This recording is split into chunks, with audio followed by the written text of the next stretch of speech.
How can you tell if the person you're in a romantic relationship with is the right person to spend the rest of your life with? You can't.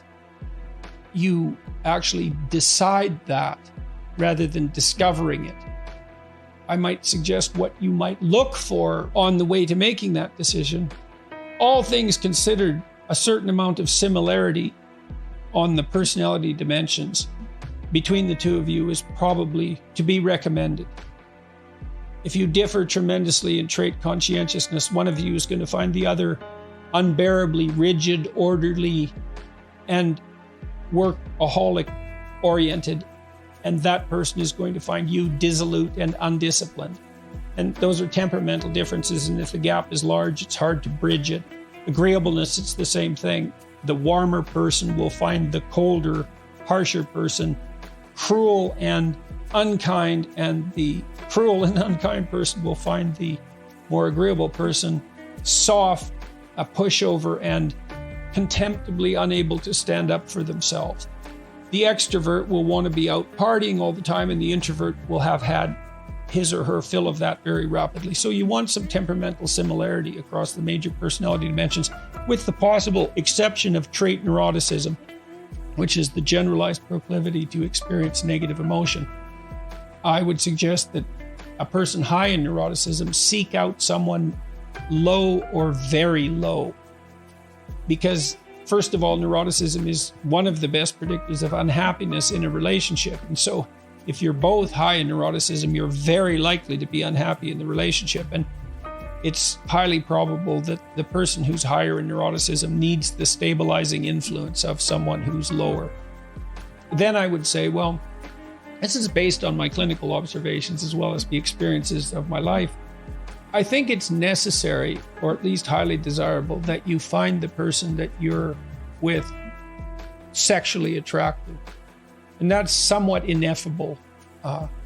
You can be confronted with two people who are, by objective standards, equally attractive, or perhaps equally unattractive, and find yourself very physically attracted to one of them while the other one will leave you cold. And that's a deep mystery. And I've seen couples try to get along as friends, try to bridge that romantic gap by will, and I haven't really seen it be successful.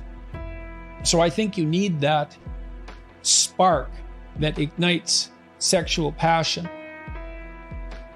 Then you have to ask yourself if you can trust the person, if there are activities that you can share with them that would make up a life.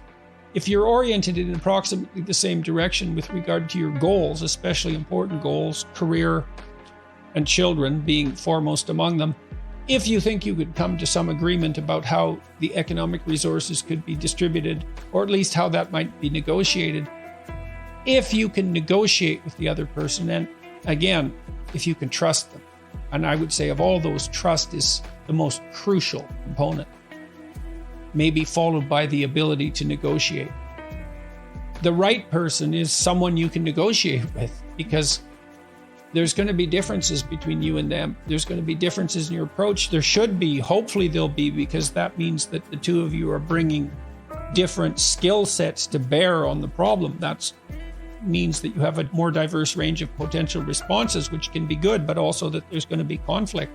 The issue then becomes, can you negotiate through the conflicts? And will the other person stick to their negotiated solution? And then if you find someone like that and they're of approximately the right age and everything else seems to be in order, then in some sense they're as good a bet as the next person, and life doesn't last forever. And so there's real reasons to get on with it. You have to understand that even in the best relationships are predicated on attraction, trust, and negotiation. And it's constant. You're constantly negotiating to maintain the relationship, to expand it. You don't find the right person and live happily ever after.